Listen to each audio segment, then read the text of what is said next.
नमस्कार, आदाब, सत श्री अकाल दोस्तों, कैसे हैं आप। मैं हूं डॉक्टर परमजीत और आप देख रहे हैं डॉक्टर एजुकेशन। मेरे चैनल में आपका मैं हेल्थ और हेल्थ केयर के बारे में सिंप्लीफाइड मेडिकल एजुकेशन देता हूं और सारे वीडियोस की जो इन्फॉर्मेशन है वो यूएस नेशनल मेडिकल लाइब्रेरी से डायरेक्टली बात कर रहे हैं हीमोरॉइड्स पे, पाइल्स पे, बवासीर पे। इस टॉपिक की बहुत डिमांड है, बहुत लोग इसके बारे में जानना चाहते हैं, बहुत ज्यादा कंफ्यूजन है, बहुत ज्यादा उल्टी सीधे इलाज बताए जाते हैं, लेकिन ये बहुत सिंपल टॉपिक है दोस्तों।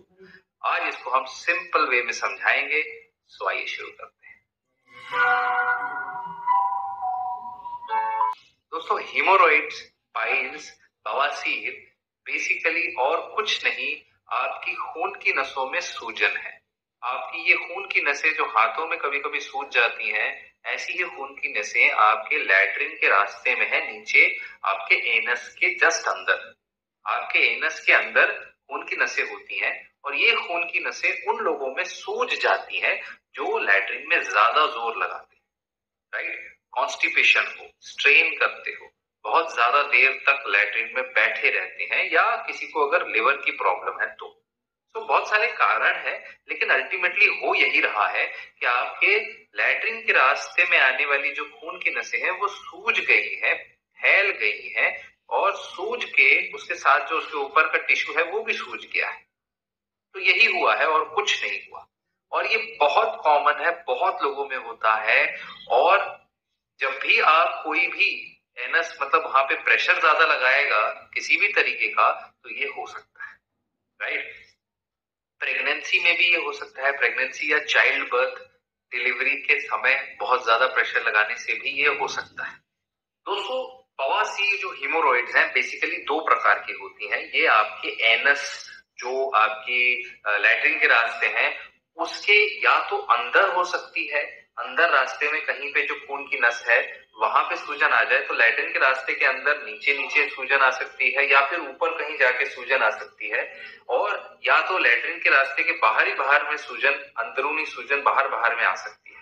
सो इसका मतलब क्या कि अंदरूनी होगी तो इंटरनल हीमोरॉइड्स और बाहरी होगी तो एक्सटर्नल। अंदरूनी फिर अंदर से क्या होगा, वो सूजन आएगी तो वो लैट्रिन के रास्ते के अंदर सूजन जैसे ऐसे बनते जाएंगे, और वो सूजन फिर लटक लटक के नीचे आ सकती है, लैट्रिन के रास्ते के बाहर निकल सकती है। आपको गांठ जैसी सूजन दिखेगी लैट्रिन के बाहर, जो हाथ से महसूस भी होगी, राइट। तो ये इसे प्रोलैप्स कहते हैं। जब ये सूजन, जो नसों की सूजन और उसके आजू बाजू का जो टिश्यूज है, ये टिश्यू की सूजन इतनी बढ़ जाती है कि बाहर निकल जाती है, तो इसे प्रोलैप्स कहते हैं। इंटरनल हीमोरॉइड्स प्रोलैप्स करते हैं, और इसी वजह से जब ये इतने बड़े बड़े हो जाते हैं तो घर्षण, सूजन, लैट्रिन सख्त आना, उसकी वजह से इसके ऊपर रगड़ रगड़ के चीरा भी पड़ सकता है, एब्रेजन हो सकता है, छाला पड़ सकता है, इसके ऊपर से ब्लीडिंग हो सकती है। तो ये सबसे कॉमन साइड इफेक्ट है, राइट। और दूसरे प्रकार के जो हीमोरॉइड्स हैं एक्सटर्नल, एक्सटर्नल मतलब लैट्रिन के रास्ते के बाहर बाहर जो चमड़ी है, चमड़ी के अंदर भी खून की नसें हैं, वहां पर भी खून की नसों में सूजन आ सकती है। वो फिर बाहर में गांठें बन जाती है।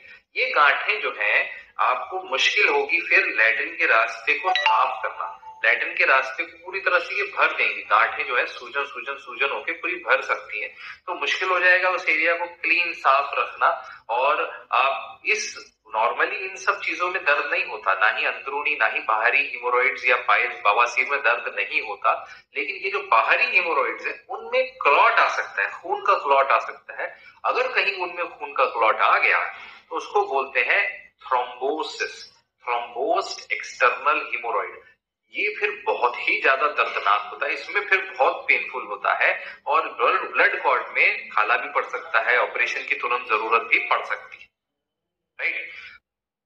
तो नॉर्मली हीमोरॉइड, पाइल्स, बवासीर में दर्द नहीं होता।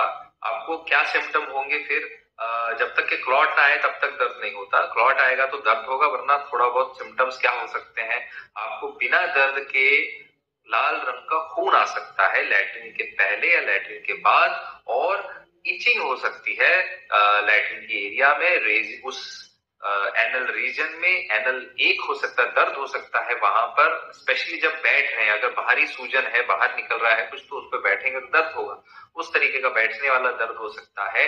या फिर लैट्रिन पास करते समय दर्द हो सकता है, या फिर जब बाहर आ रहा है तो आपको वहां पर लंप दिख सकता है, लंप फील हो सकता है। तो अगर इनमें से कुछ हो रहा है तो आपको अपना चेकअप कराना चाहिए, राइट। डॉक्टर के पास जाइए, इसके लिए बेस्ट डॉक्टर होते हैं surgeon, general surgeon. General surgeon आपका चेकअप करेंगे, चेकअप में वो देख के ही बता देंगे कई बार कि हिमोरॉइड है, और एक्सटर्नल हिमोरॉइड तो देख के पता चल जाता है। इंटरनल हिमोरॉइड जो होते हैं उसके लिए फिर वो चेकअप करते हैं अंदर से, फिंगर एग्जामिनेशन करके देख सकते हैं, डिजिटल रेक्टल एग्जामिनेशन, या फिर खोल के देख सकते हैं, एनोस्कोपी होती है, सिग्मोइडोस्कोपी होती है, अंदर एक छोटी सी दूरबीन डाल के देख सकते हैं। तो ये सारी चीजें करके कंफर्म करते हैं कि आपको भाई हिमोरॉइड ही है। अब पता चल गया आपको हिमोरॉइड है, पाइल्स है, बवासीर है, तो अब करना क्या है भाई? सूजन है, खून की नसों में सूजन है आपको, और कोई बड़ी बीमारी नहीं है। हाँ, अगर लिवर में सूजन थी, लिवर की खराबी की वजह से ये हुआ है, तो लिवर को ठीक करना पड़ेगा, फिर बड़ी बीमारी है, वरना कुछ नहीं। वरना फिर ये सिंपल सूजन है, आपको अपनी आदतें सुधारनी है। और क्योंकि नसों में सूजन आई हुई है, तो नसों में सूजन कम करने के लिए आपको ऑब्वियसली जहां सूजन है, इन्फ्लामेशन है, रगड़न है, जलन है, इसको कम करने के लिए दवाई लेनी पड़ेगी। दवा में सबसे पहले जो दिए जाती है, अगर सूजन ज्यादा है, रगड़न ज्यादा है, तो फिर कॉर्टिसोइड, कॉर्टिकोस्टेरॉइड की क्रीम आती है, वो दी जाती है सूजन और दर्द कम करने के लिए, राइट। और दूसरे तरीके की क्रीम दी जाती है हिमोरॉइड क्रीम, जो कि होती है बेसिकली लोकल एनेस्थेटिक टाइप होती है, लिडोकेन की। ये क्यों दी जाती है? ये दी जाती है कि आप हर बार लैट्रिन के पहले 15-20 मिनट पहले इसको अंदर से लगाइए और फिर लैट्रिन जाइए। इससे क्या होगा? आपको दर्द नहीं होगा। और तीसरी सबसे जरूरी चीज दी जाती है स्टूल सॉफ्टनर। स्टूल सॉफ्टनर या लैक्सेटिव, इसका उद्देश्य होता है आपकी लैट्रिन को पतला रखना। पतली लैट्रिन रगड़ के नहीं जाएगी, दर्द नहीं होगा, सूजन नहीं होगा, ब्लीडिंग नहीं होगी। इसलिए लैट्रिन को पतला रखने के लिए स्टूल सॉफ्टनर लेना पड़ता है, और स्टूल सॉफ्टनर जितनी जरूरत पड़े उतनी लेनी होती है, धीरे धीरे बढ़ाना होता है, ताकि लैट्रिन जो है नॉर्मल से थोड़ी सी पतली आए, बहुत ज्यादा सख्त ना आए, आपको स्ट्रेन ना करना पड़े, आपको कॉन्स्टिपेशन ना हो, ताकि हिमोरॉइड बढ़े ना। ठीक। और क्या कर सकते हो? मान लो आपको इचिंग हो रही है, खुजली हो रही है, खुजली हो रही है, तो वहां पे क्रीम लगानी पड़ेगी, lacto calamine cream, witch hazel cream, cotton से लगाइए, और कॉटन की अंडरवेयर, कॉटन के अंडरगारमेंट्स पहनिए। और टॉयलेट पेपर अगर इस्तेमाल करते हैं तो टॉयलेट पेपर की जगह बेबी वाइप्स इस्तेमाल करें। कोई भी परफ्यूम वाला, कलर वाला टॉयलेट पेपर ना, केमिकल वाला टॉयलेट पेपर ना इस्तेमाल करें। उस एरिया में खुजली हो रही है तो उसे स्क्रैच खुजली ना करे। और 15 मिनट के लिए सिट्स बाथ। सिट्स बाथ का मतलब है गर्म पानी में, कुनकुने पानी में बैठना। कुनकुने पानी में नंगे होके बैठना है 15 मिनट के लिए, 10 से 15 मिनट के लिए, दिन में 3 से 4 बार। इससे आपकी ये सूजन, जलन, ये जो दिक्कतें हैं, ये आराम से ठीक बैठ जाएंगी, रिलैक्स हो जाओ, फील बेटर, बहुत आराम आएगा इससे। सिट्स बात करनी होती है। ये सारी चीज कर सकते हैं, होम रेमेडी मान लो इसे, मेडिकल ट्रीटमेंट मान लो इसे। ये बेसिक ट्रीटमेंट होता है बिना ऑपरेशन का, राइट। और अगर इन सब चीजों से भी आपकी हिमोरॉइड, आपकी बवासीर ठीक नहीं हो रही, तो आप डॉक्टर के पास जाइए, सर्जन के पास जाइए। वो ऑपरेशन से पहले आपकी हिमोरॉइड में इंजेक्शन लगा के हिमोरॉइड को छोटा कर देंगे, श्रिंक करा देंगे उसको। तो इंजेक्शन लगा के उसको श्रिंक करा सकते हैं। ये ऑफिस में ही होता है, क्लिनिक में जाइए, लगाइए, घर चले जाओ, सिंपल, राइट। इससे काफी लोग इसी से ठीक हो जाते हैं। अगर इन सब से, इंजेक्शन से, श्रिंक करके फिर भी नहीं ठीक हो रहा, कुछ ज्यादा दिक्कत आ गई, क्लॉट आ गया है, बहुत ही ब्लीडिंग हो रही है, तो फिर आपको ऑपरेशन करना पड़ेगा।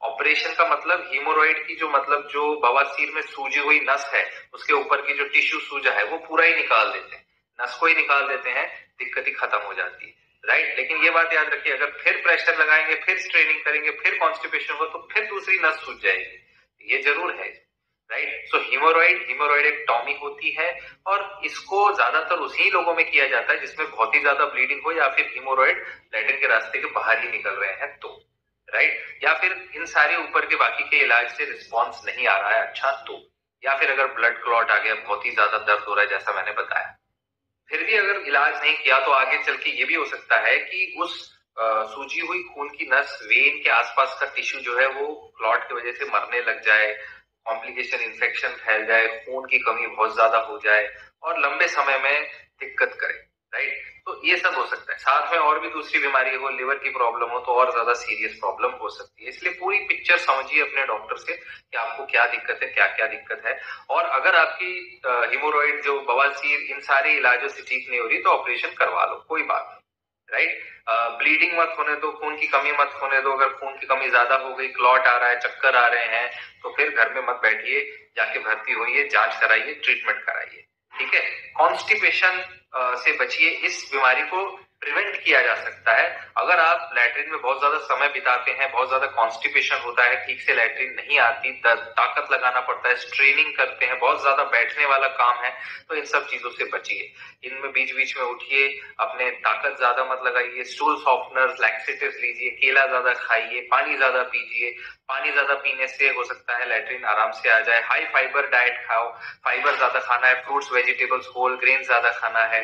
फाइबर सप्लीमेंट्स ले सकते हो, स्टूल सॉफ्टनर्स ले सकते हो। स्टूल